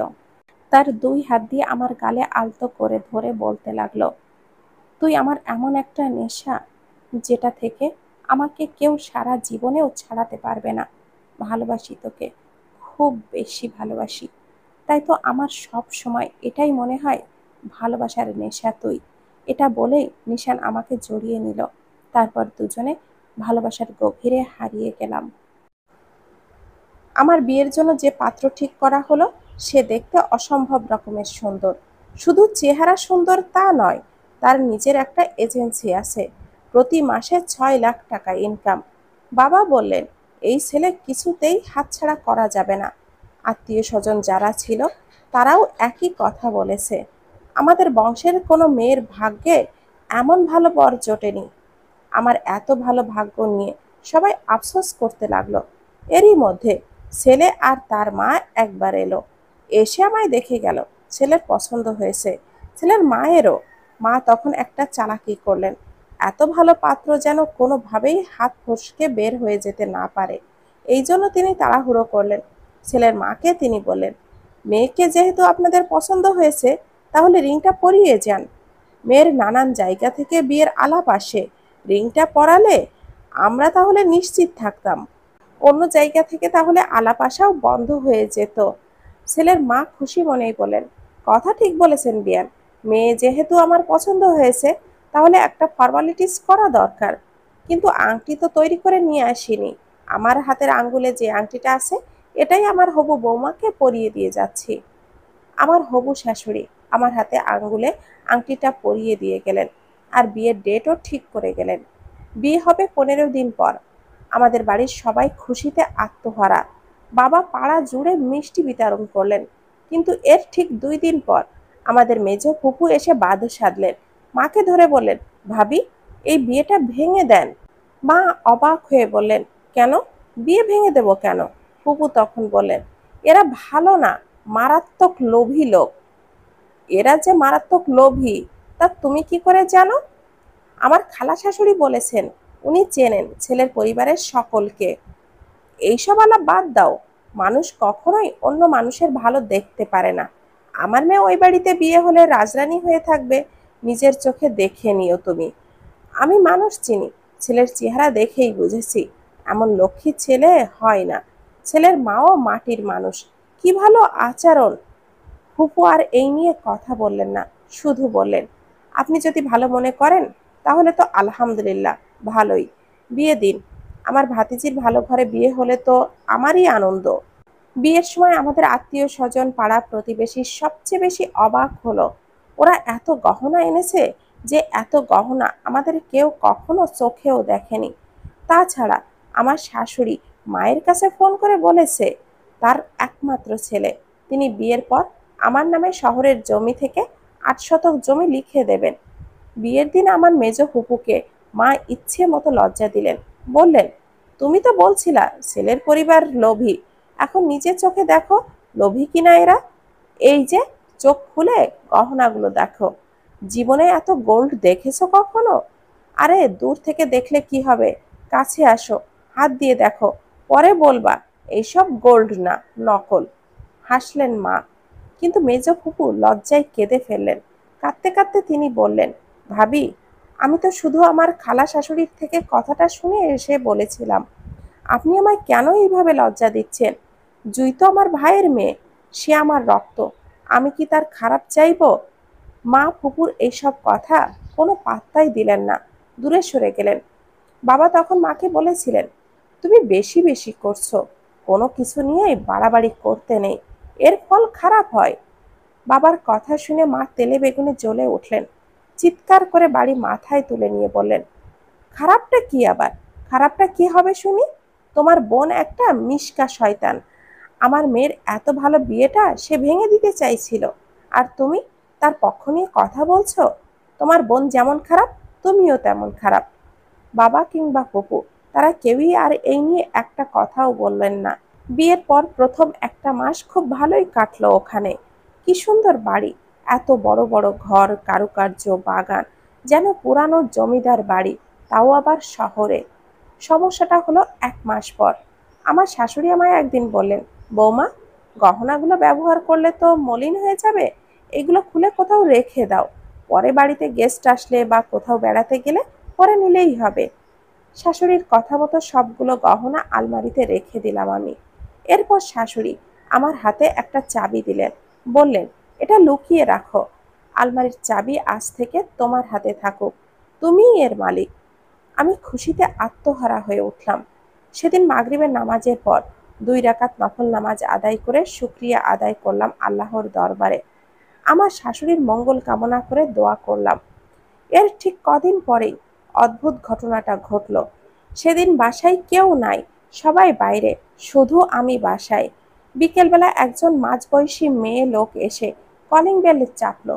দরজা খুলে বাইরে এসে চিনতে না পেরে আমি জিজ্ঞাসা করলাম, আপনি কে? মেয়ে লোকটি খুব ভালোভাবেই আমায় দেখে নিয়ে বলল, তুমি কে? আমি আমার পরিচয় দিলাম, বললাম, আমি এই বাড়ির বউ, আমার বরের নাম তপু। ওই মেয়ে লোকটি মুখটা বেজার করে বললেন, তোমার শাশুড়ি কই? তখন আমি বললাম, ওনার বোনের বাসায় বেড়াতে গিয়েছেন। মেয়ে লোকটি তখন আবারও বলল, উনি আসলে বলবা বাসা ভাড়া দেওয়ার ডেটটা 5 দিন আগেই শেষ হয়েছে, ভাড়াটা যেন কালকের মধ্যেই আমার বাসায় গিয়ে দিয়ে আসে। আমি অবাক হলাম, বললাম, কোন বাসা ভাড়া দেওয়ার কথা বলছেন? মেয়ে লোকটি বলল, কোন বাসা মানে? যে বাসায় দাঁড়িয়ে আছো এই বাসায়। বাসায় থাকবা, ভাড়া দিবা না? বলেই চলে গেল। এই বিষয়টা আমায় একেবারে চমকে দিল। এটা কিভাবে হতে পারে? আমি তো জানি এই বাসার মালিক তপুরা নিজেই, কিন্তু এই মেয়ে লোকটি এসে এসব কি বলে গেল? তবু বাসায় ফিরল সন্ধ্যাবেলায়। তখন তাকে সবকিছু খুলে বললাম। সে শুনে হাসলো, বলল, এই মহিলা ঘোর পাগল। প্রতি মাসেই একবার আমাদের বাসায় আসে, এসে বলে তাকে বাসা ভাড়া দিতে। এই বাসা নাকি তার। কত বড় পাগল চিন্তা করো। আমি হাসলাম। এই মহিলা তবে পাগল, আর আমি কি না কি ভেবে বসেছিলাম। কিন্তু এর কদিন পরে আরো অদ্ভুত ঘটনাটা ঘটলো। হঠাৎ করে ঠিক করলাম বাড়ি যাব। যাওয়ার জন্য রেডি হয়ে যখন আলমারি খুললাম গহনাগুলো বের করার জন্য, তখন দেখলাম গহনাগুলো আলমারিতে নাই। অনেক খোঁজাখুঁজি করলাম, নাই মানে একেবারেই নাই। তন্ন তন্ন করে খুঁজেও কোনো লাভ হয়নি, একেবারেই লাপাত্তা। এতগুলো গহনা, কয়েক লাখ টাকার জিনিস, এখন কি উপায় হবে? আমি একরকম চিৎকার করে উঠলাম, বললাম, আমার গহনা কোথায়? কোথায় আমার গহনার বাক্স? আমার শাশুড়ি শুনে দৌড়ে ছুটে এলেন, তার পেছনে তপু। এসে বললেন, কি হয়েছে, চিৎকার করছো কেন? আমি কেঁদেই ফেললাম, বললাম, গহনাগুলো নাই মা, কোথাও নাই, খুঁজে পাইনি। আমার শাশুড়ি বলেন, কি বলো এইসব? ভালো করে খুঁজে দেখো, গহনা কি আর হাত পা আছে যে আলমারি থেকে হেঁটে হেঁটে কোথাও চলে যাবে? আমি এরপর খুব করে খুঁজলাম, আলমারি থেকে একটা একটা করে জিনিস বের করে খুঁজে দেখলাম, কোথাও গহনা নেই। কি হলো তবে এগুলো? আমি আমার শাশুড়িকে বললাম, মা, গহনা নাই, ওখানে গহনা নাই, বিশ্বাস করেন। আমার শাশুড়ি মা এবার বলেন, তাহলে তুমি গহনাগুলো তোমার বাপের বাড়ি পাঠিয়ে দিয়েছো আর এখন নাটক করছো? আমি এবার কেঁদেই ফেললাম, বললাম, এসব কি বলছেন আপনি মা? আমি কি এমন মেয়ে? আমি কেন এগুলো আমার বাপের বাড়িতে পাঠাবো বলেন? আমার কি লাভ এতে? আমার শাশুড়ি আমার কথা কানে তুললেন না। তিনি মুখটা বেজার করে বলেন, গহনাগুলো কি বাপের বাড়িতে আছে নাকি বিক্রি করে দিয়েছো তা আগে বলো। ততক্ষণে তপুও ঘরে ফিরেছে। সে এসে তার মাকে বলল, কি হয়েছে মা, কি নিয়ে কথা হচ্ছে? তার মা তার কাছে সবকিছু খুলে বললেন, আমি গয়না চুরি করেছি, চুরি করে বাপের বাড়ি নিয়ে রেখে দিয়েছি, অথবা বিক্রি করে টাকা বাবাকে দিয়ে দিয়েছি। আমি একটা চোর। আমি ভেবেছিলাম তপু অন্তত এই কথাটা কানে নিবে না, বিশ্বাস করবে না, কিন্তু আমায় অবাক করে দিয়ে তপুও বলল, জুই, গহনাগুলো তোমারই থাকতো সারা জীবন, এরপরেও তুমি এগুলো সরিয়ে ফেলার লোভ সামলাতে পারলে না? তুমি এতটা নীচ জুই, সি! আমি ওদের মুখের দিকে তাকাতে পারছি না। কি এক মিথ্যা অভিযোগ আমার উপরে ওরা চাপিয়ে দিচ্ছে। কিন্তু আমি বুঝতেও পারছি না এই আলমারি থেকে গহনার বাক্সটা কোথায় গেল, কিভাবে উধাও হলো। আমি কাঁদছি দেখে আমার শাশুড়ি এসে রাগের গলায় আমায় বললেন, বাহানা করে লাভ হবে না মেয়ে, এখানে 25 লাখ টাকার গহনা ছিল, তুমি 3 দিনের মধ্যে সবগুলো গহনা ফিরিয়ে দেবে, নয়তো 25 লাখ টাকা বাপের বাড়ি থেকে এনে দিবে। এটাই আমার ফাইনাল কথা। সেদিন রাতেই তপুর কাছে আমি বললাম, তপু, আল্লাহ সাক্ষী, আমি এইরকম কিছুই করিনি। গহনা কি হলো, এগুলো কোথায় গেল, এসবের কিছুই আমি জানি না। মা মিছে মিছে আমায় সন্দেহ করছেন। আমি যদি এগুলো চুরি করে থাকি তবে যেন আমার মরণ হয়। তপু রাতে আমায় এই বিষয়ে কিছুই বলেনি, শুধু বলল, অনেক রাত হয়েছে, ঘুমাও, কাল সকালে দেখি এটা কিভাবে সমাধান করা যায়। আমি মনে বড় আশা নিয়ে ঘুমাতে গেলাম, ভাবলাম তপু এটার একটা সমাধান করবে, তার মাকে বোঝাবে। কিন্তু সকালে ঘুম থেকে উঠে তপুর অন্য একটা রূপ আবিষ্কার করলাম। সকালবেলা তপু তার মায়ের কাছে গিয়ে বলল, মা, জুই আমার কাছে রাতে স্বীকার করেছে যে ও গহনাগুলো চুরি করে তার বাবার মাধ্যমে বিক্রি করে দিয়েছে। 22 লাখ টাকা নাকি বিক্রি করেছে। সে বলল, টাকা তার বাবার কাছেই আছে, কদিনের মধ্যেই সে টাকা এনে দিবে। টাকা এনে দিলে তুমি তাকে ক্ষমা করবে তো? তার মা কোনো কথা বলল না, চুপ করে ওখান থেকে চলে গেল। তপুর এমন বিকৃত আচরণ আমায় সবচেয়ে বেশি কষ্ট দিয়েছে। মানুষ এরকম হয় কি করে? এমন ভয়াবহ রকমের চক্রান্ত মানুষ সাজায় কি করে? এর মানে বিয়ের আগে থেকেই তাদের একটা পরিকল্পনা ছিল। তারা জেনে বুঝে কাজটা করেছে। তারা ভেবেছে আমার বাবার যেহেতু আমি একমাত্র মেয়ে, আর কোনো ভাই বোন আমার নাই, সহায় সম্বলও আছে বাবার, আমায় বিয়ে করলে তারা একটা গেম খেলতে পারবে। বিয়ের আগেই হয়তো গহনা চুরির পরিকল্পনাটা করে রেখেছিল। একটা তালার তিনটা চাবি থাকে, আমার হাতে একটা চাবি দিয়েছিলেন, বাকি দুটো চাবি আমার শাশুড়ির হাতেই ছিল। তাহলে তিনিই গহনাগুলো সরিয়েছেন এখান থেকে, এরপর আমার উপরে দোষটা চাপিয়ে দিয়েছেন। তাহলে কি তাদের আসল উদ্দেশ্য এমন একটা চক্রান্ত করে আমার বাবার থেকে বড় অঙ্কের একটা টাকা আদায় করে নেওয়া? তবে কি ধরেই নিব আমার মেজ ফুপির কথাটাই ঠিক ছিল? সেদিনই আমি বাবার বাড়ি এসে পড়তে চাইলাম, কিন্তু আমার শাশুড়ি ওখান থেকে কিছুতেই আসতে দিবেন না। তিনি সামনে দাঁড়িয়ে বললেন, এক পাও নড়তে পারবা না এইখান থেকে। আগে তোমার বাবাকে টাকা নিয়ে আসতে বলো, 25 লাখ টাকা। 1 টাকাও কম আনলে হবে না। যদি টাকা না নিয়ে আসে, তবে তোমার গ্রামে গিয়ে গ্রামের সব মানুষ নিয়ে সালিশ করব, সবার সামনে বলবো তুমি একটা গহনার বাক্স চুরি করেছো আমার, 25 লাখ টাকার গহনা। তখন টের পাবা কত ধানে কত চাল মেয়ে। কথাগুলো বলে তিনি এমন ভাব করলেন যেন সত্যি সত্যি ওনার গহনা আমি চুরি করেছি। আমার মেজাজ তখন খুব বিগড়ে গেল, আর সহ্য হচ্ছে না কিছুতেই। আমি রাগ দেখিয়ে বললাম, আপনারা এই মিথ্যা চক্রান্ত করে আমার কিছুই করতে পারবেন না। সত্যি বলতে একটা চুলও আমার ছিঁড়তে পারবেন না। তবু এখানেই ছিল। সে বলল, আচ্ছা, দেখা যাবে আমরা কি করতে পারি আর কি করতে পারি না। সময় আসুক, এখন যা লাফালাফি করার তুমি করে নাও। সেদিন সন্ধ্যার পরেই তপু একটা মাঝবয়সী লোককে সাথে করে নিয়ে বাসায় এলো। লোকটি স্বর্ণকার। লোকটিকে দেখিয়ে তপু আমায় জিজ্ঞাসা করলো, এই লোককে তুমি চেনো? আমি বললাম, না, চিনি না তো। ওনাকে আমি চিনব কি করে? আমি সত্যি এই লোককে চিনি না, কখনো কখনো দেখিনিও। কিন্তু তপু কেমন করে যেন হাসলো, তারপর বলল, কিন্তু এই লোক তো তোমায় চেনে, খুব ভালো করেই চেনে জুই। কি, আপনি চেনেন না জুইকে? মাঝবয়সী লোকটি তার জামার হাতা দিয়ে নাকের সর্দিটা মুছে নিয়ে বলল, জি চিনি, ওনারে আমি চিনি। তপু তখন বলল, কিভাবে চেনেন জুইকে? লোকটি বলল, গত সপ্তাহে উনি আমার কাছে গিয়েছিলেন। আমি অবাক হলাম, এসব কি বলছে? আমি তো বাসা থেকে কখনো বেরই হইনি, গত সপ্তাহেও না, আর তার আগের সপ্তাহেও না। আমি গলার সবটা জোর দিয়ে বললাম, আপনি এরকম মিথ্যা কেন বলছেন? আমি তো বাসার গেটের বাইরেই কখনো যাই না, তাহলে আপনার কাছে গেলাম কি করে? লোকটি বলল, ঈশ্বরের দিব্যি, আমি মিথ্যা বললে যেন আমার ভাগ্যে নরক জোটে। তারপর তপু লোকটিকে আবারও জিজ্ঞাসা করলো, আপনার কাছে জুই কেন গিয়েছিল? লোকটি তখন বলল, স্বর্ণের দরদাম করতে, এক বাক্স গহনা নিয়ে এসেছিল। আমি দাম বলে দিয়েছিলাম। তপু বলল, কত দাম বলে দিয়েছিলেন? লোকটি তখন বলল, স্বর্ণটা ভালো জাতের, পোক্ত, বলেছিলাম 25-30 লাখের মতো হবে। ভালো জাতের, একেবারে পোক্ত। তপু তখন বলল, আপনার কাছে কি সে স্বর্ণ বিক্রি করতে চেয়েছিল? লোকটি খানিকক্ষণ চুপ থেকে তারপর বলল, চেয়েছিল, কিন্তু আমি রাখিনি। আমার কেমন যেন সন্দেহ হলো। এক বাক্স স্বর্ণ শুধুমাত্র একটা মেয়ে বিক্রি করতে আসবে কেন? তার সঙ্গে আর কেউ নেই কেন? তাছাড়া সে এইগুলো বিক্রি করতে তাড়াহুড়োও করছিল। তাই তাকে বললাম, আমার কেনার সামর্থ্য নাই, অন্য কোথাও গিয়ে চেষ্টা করে দেখতে পারেন। তপু হাসলো আবারও, তারপরে বলল, মারাত্মক চোর, ছি ছি ছি। আমি ওর দিকে ঘৃণা ভরা দৃষ্টি নিয়ে তাকালাম, কিন্তু সে এসবের কোনো পাত্তা না দিয়েই বলল, তুমি তো দেখলাম নামাজ পড়ো, আজ সকালেও কোরআন তেলাওয়াত করলা, কিন্তু তোমার চরিত্র এমন কেন? নিজের স্বামীর ঘর থেকে কেউ চুরি করে? মানুষ এইসব শুনলে তোমার আগে আমার নিজের গলায় দড়ি দিতে হবে।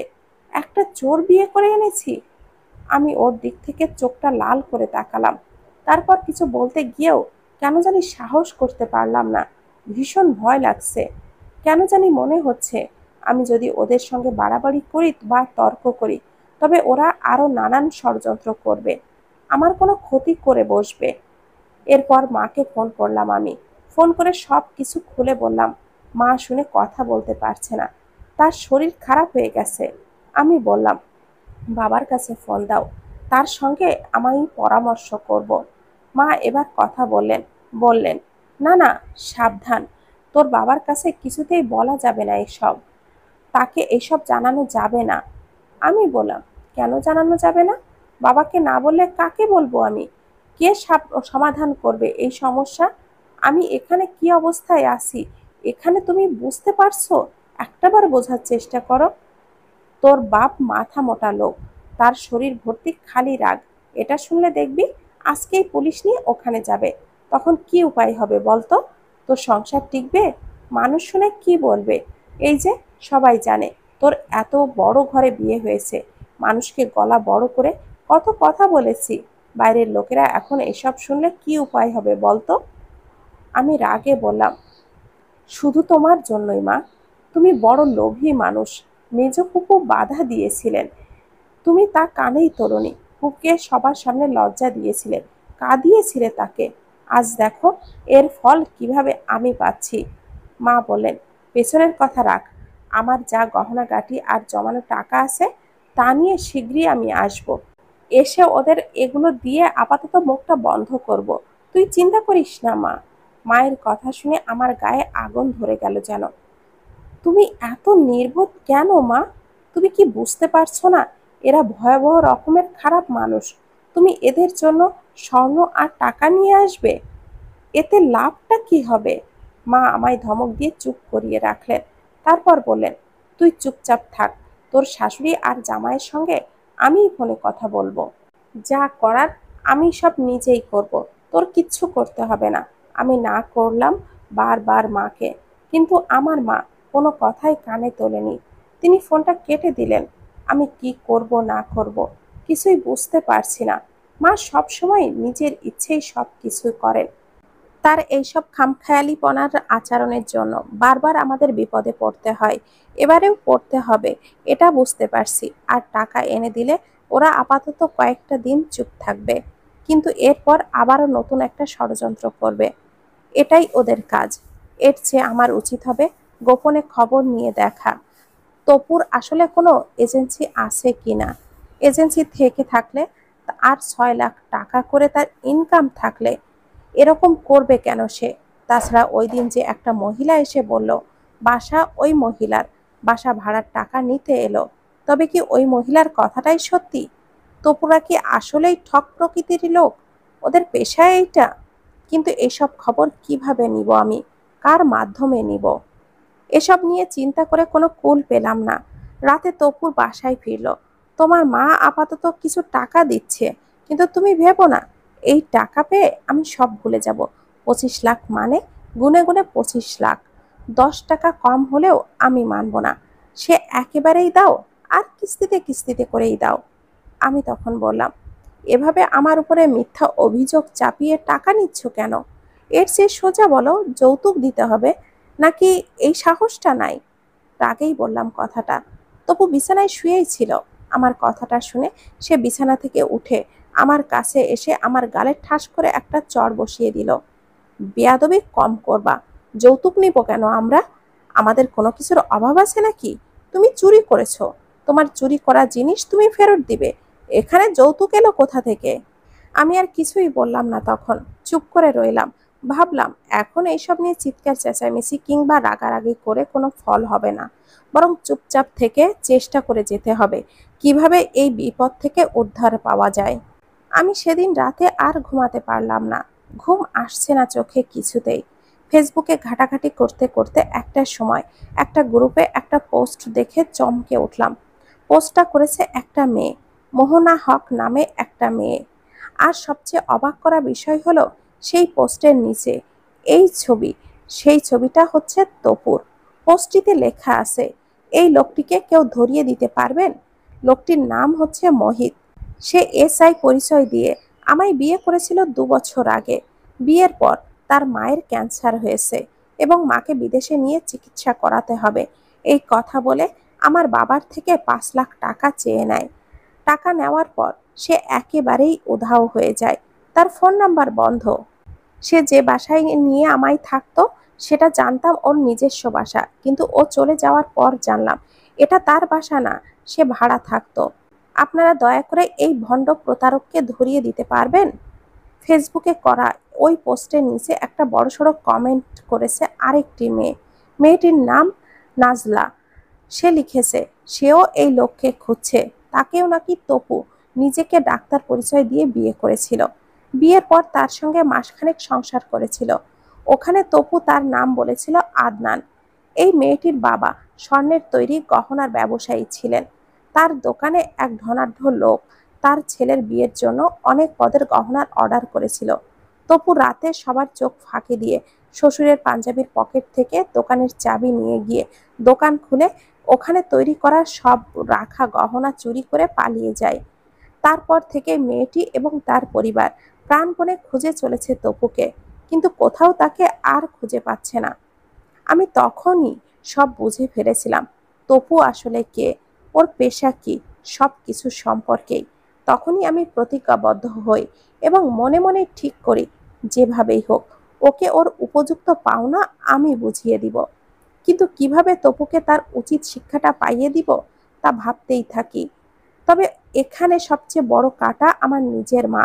আমার মা একে তো লোভী ধরনের মহিলা, এছাড়া তার উপস্থিত বিবেক বুদ্ধিও কম। এবার যে তথ্য আমি ঘাটাঘাটি করে পেয়েছি, এটা যদি মা জানে তাহলে মা কি না কি করে বসবে কে জানে। যদি তপুকে ফোন করে বকাঝকা শুরু করে তবে সর্বনাশ হবে। তপু লোক সুবিধার না, ভীষণ খারাপ লোক, এটা তো বোঝাই যাচ্ছে। দেখা যাবে নিজেকে বাঁচাতে সে আমায় মেরে লাশ করে ফেলে রেখে এখান থেকে উধাও হয়ে চলে যাবে। কিন্তু মাকে তো যে করেই হোক থামাতেই হবে। কিন্তু থামাবো আমি কি করে? ভাবলাম যা করার সকালবেলা তপু বাসা থেকে বেরিয়ে গেলে করতে হবে, এর আগে কিছুই করা যাবে না। তপু জেনে ফেললেই তো সর্বনাশ। কিন্তু ভয়ের বিষয় হলো তপুকে নিয়ে মোহনা নামের মেয়েটি যে পোস্টটা করেছে সেই পোস্টটা ইতিমধ্যে ভাইরাল হয়ে গিয়েছে। ভাইরাল পোস্ট তো সবার কাছেই মুহূর্তেই পৌঁছে যায়। তপুও তো সকালবেলা ঘুম থেকে উঠেই ফোনটা হাতে নিবে, ফেসবুকে যাবে।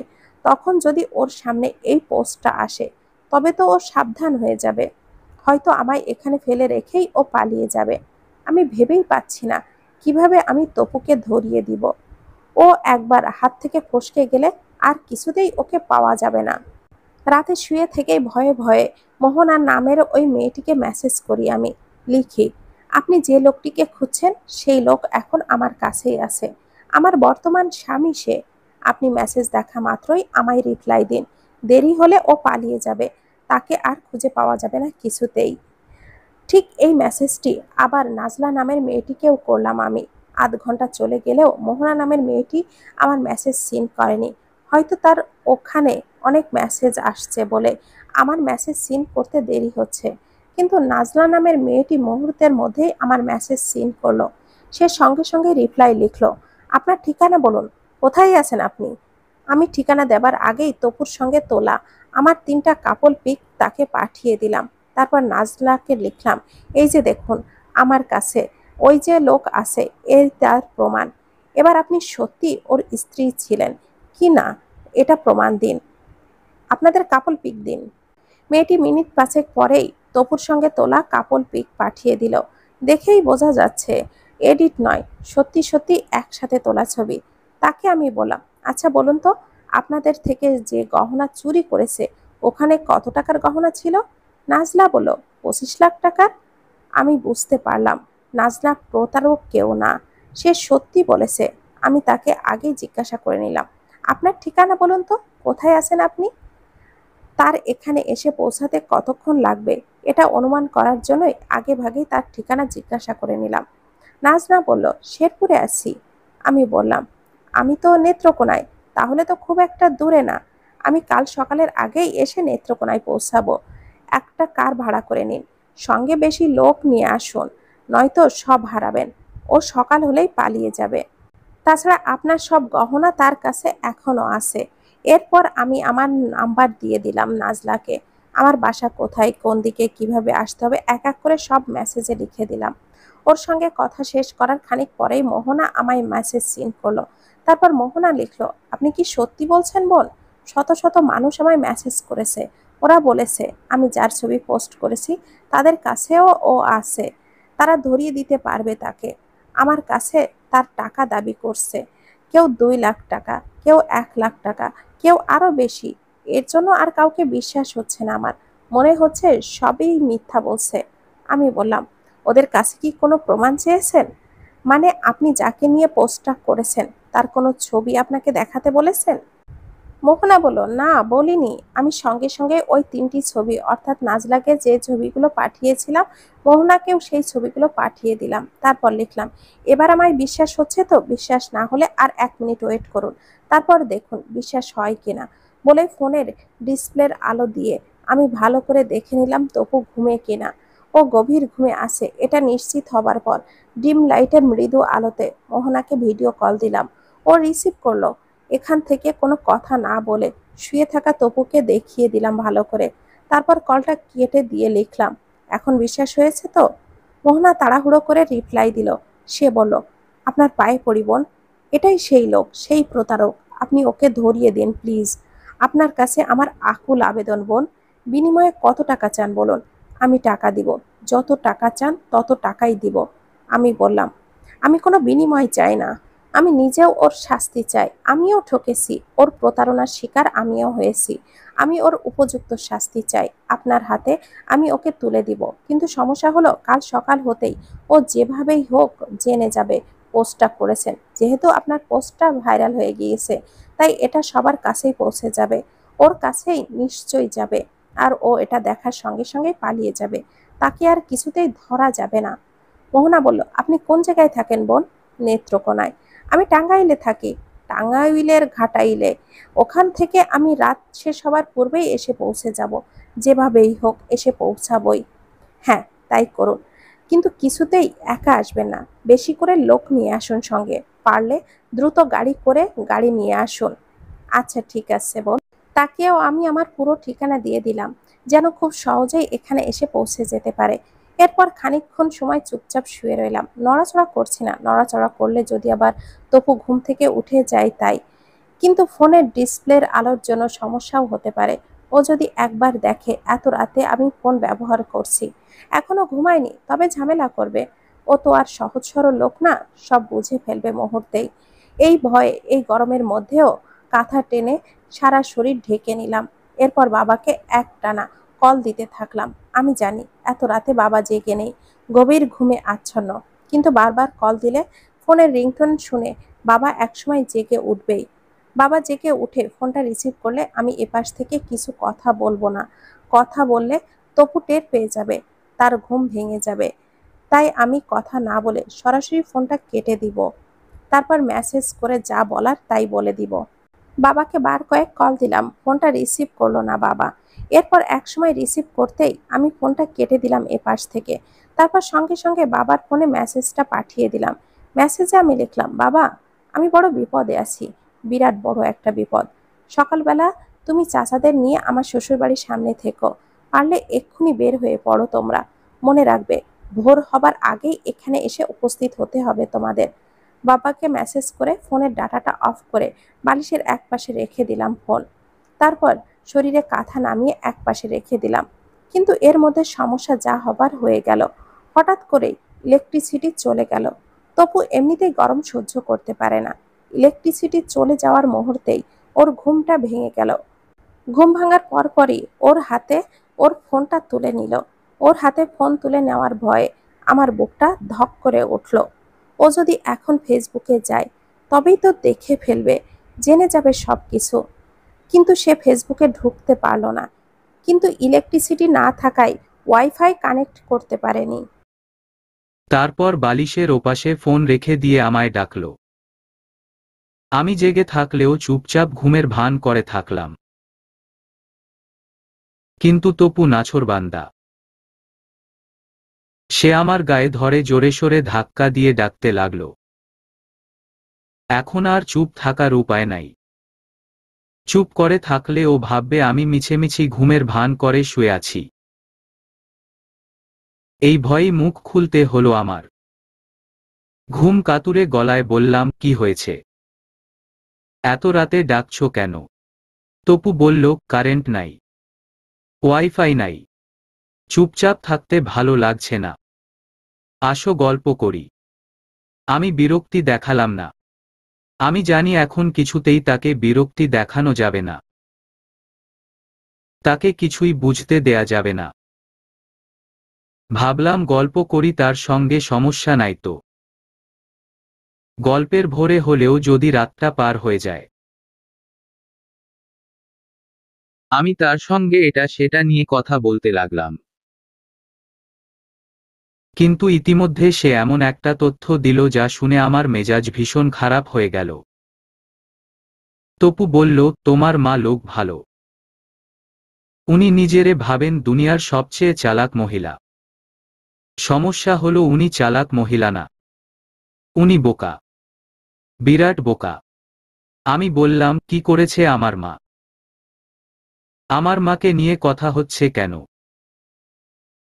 তপু তার কপালের ঘাম মুছে তারপর বলল, তোমার মা 5 লাখ টাকা পাঠিয়ে দিয়েছেন। তার কাছে অত টাকা ছিল না। নিজের গহনা জমানো টাকা দিয়েও 5 লাখ হয়নি।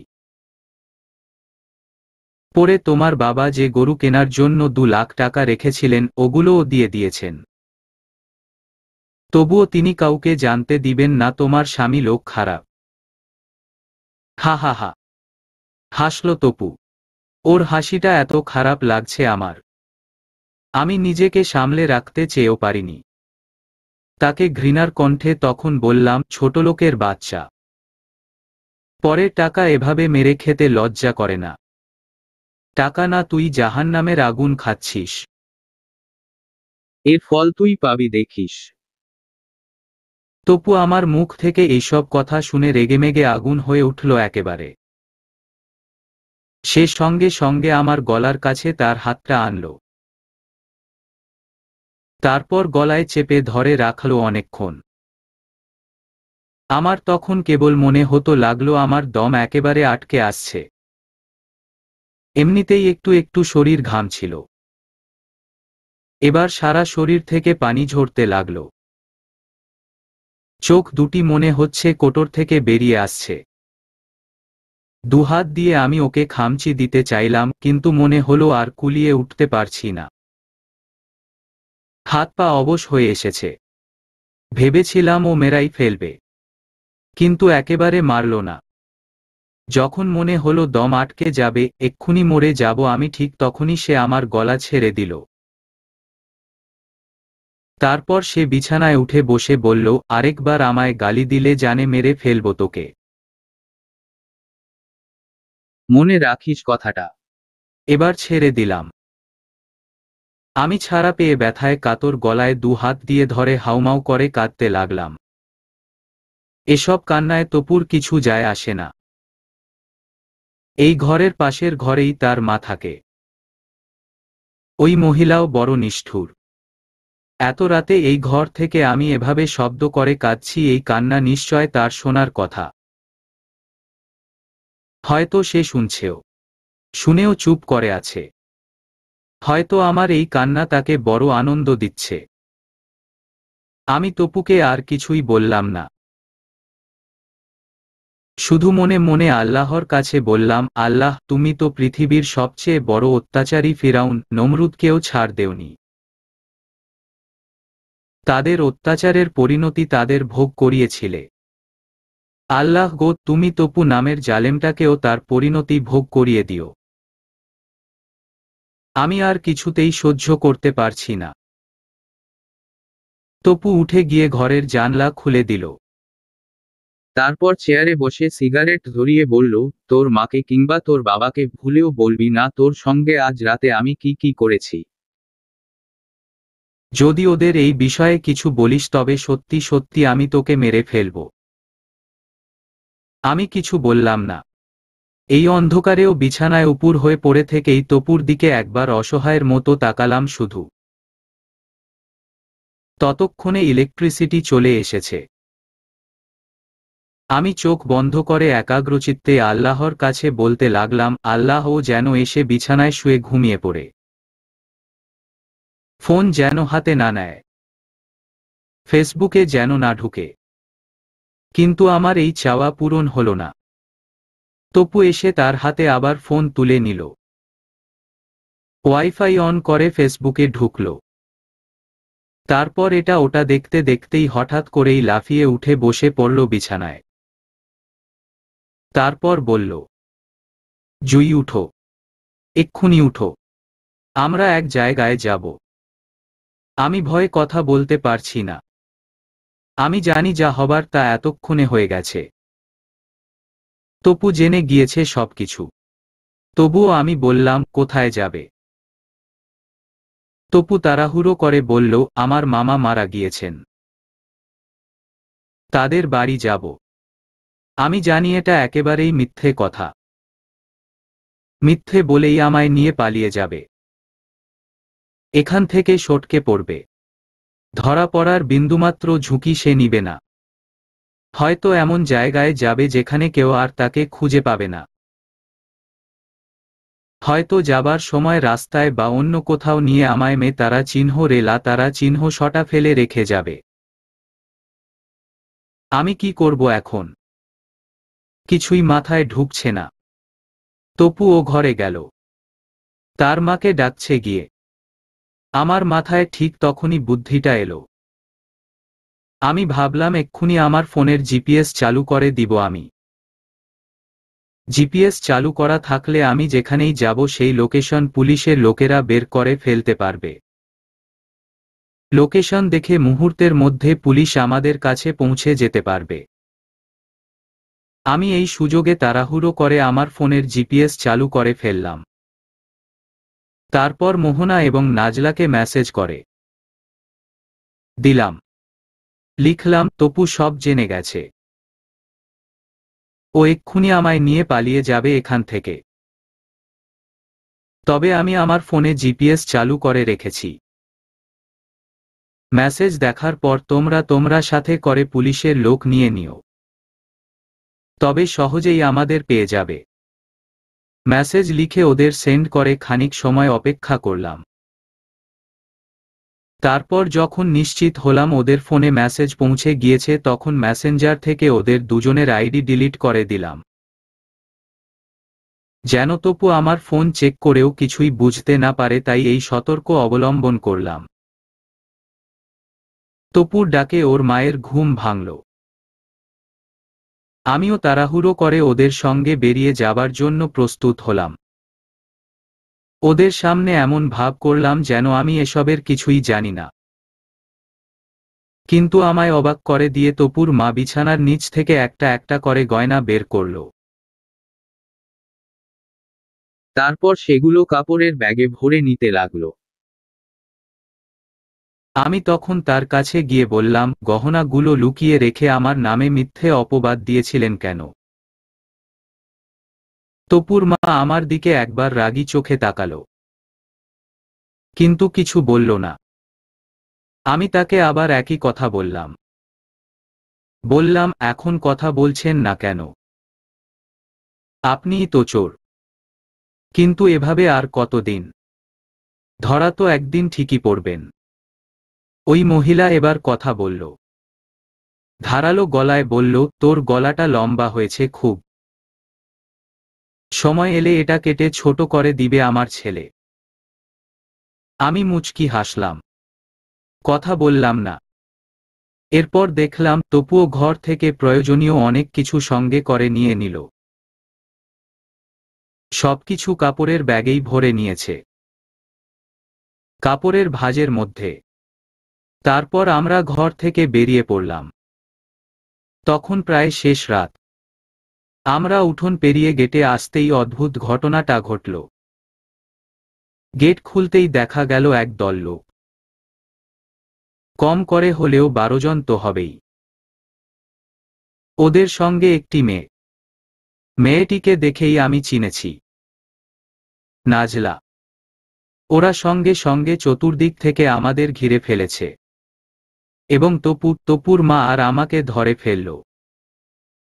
নাজলা ওদের বলল আমায় ছেড়ে দেয়ার জন্য। বলল শুধু ওদের মা ছেলেকে ধরতে।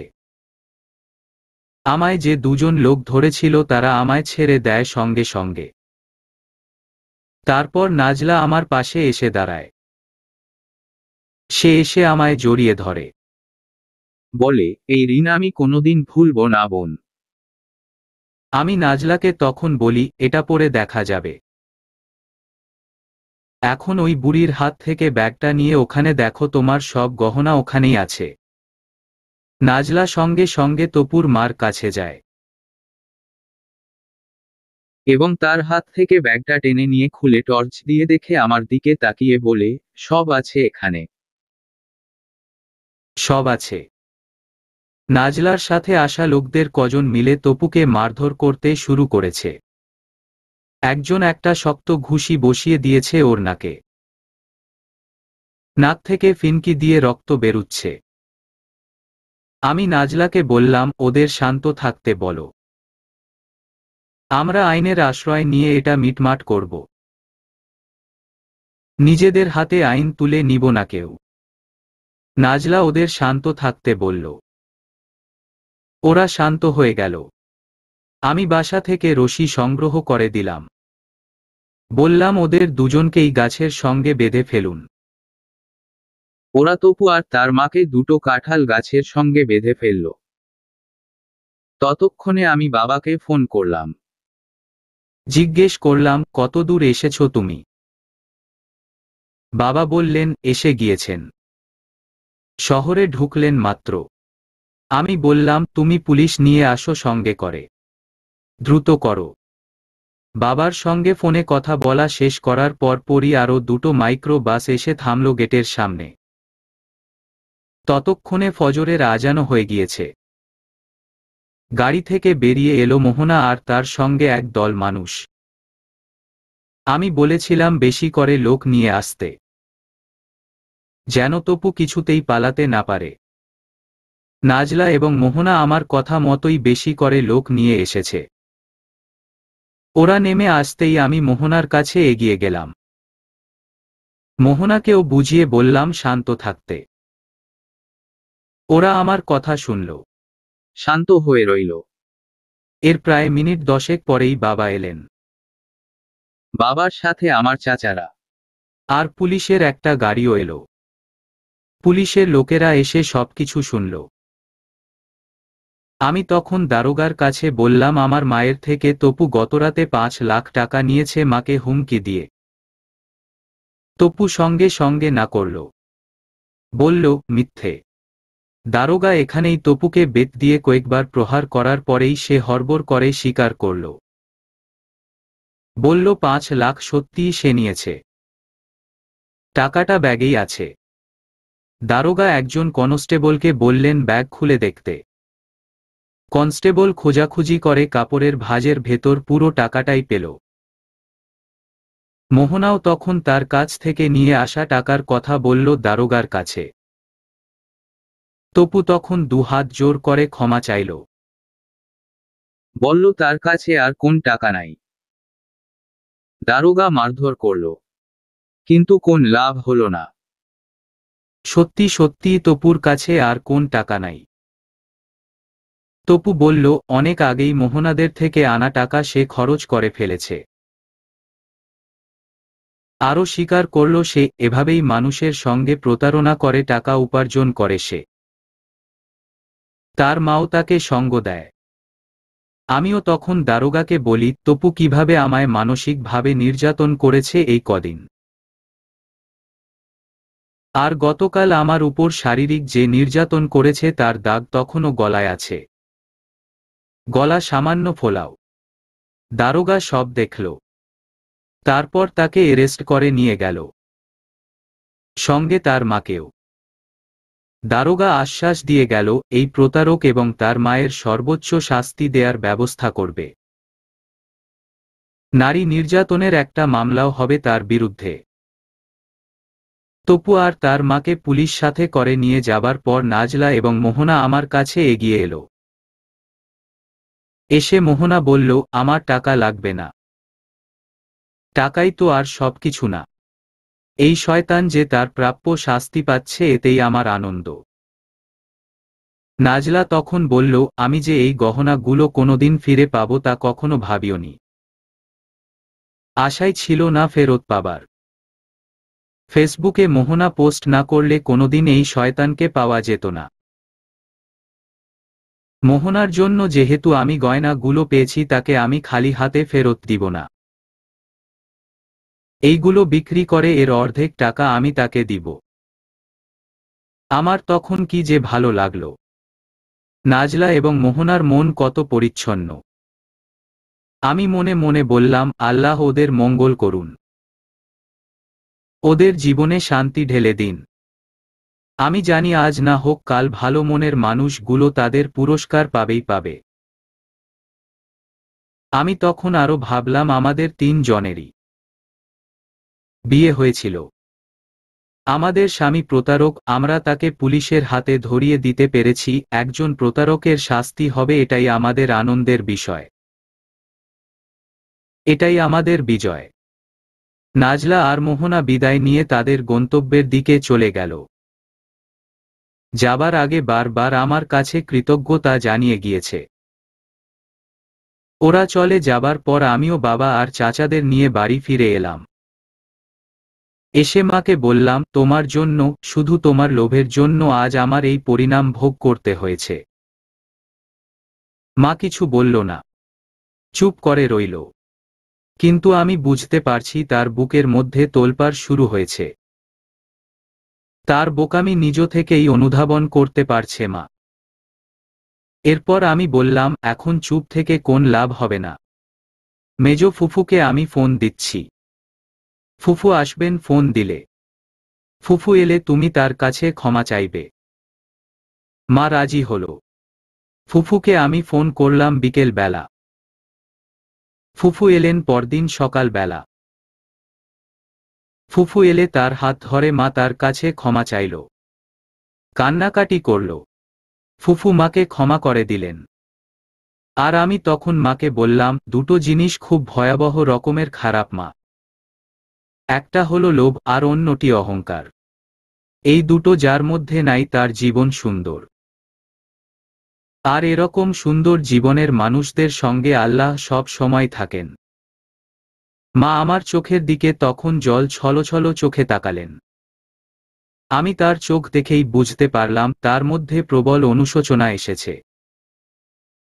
আর এই অনুশোচনায় পারে একটা ভুল পথে চলা মানুষকে সঠিক পথে নিয়ে আসতে, আর একটা খারাপ মানুষকে ভালো মানুষে পরিণত করে দিতে।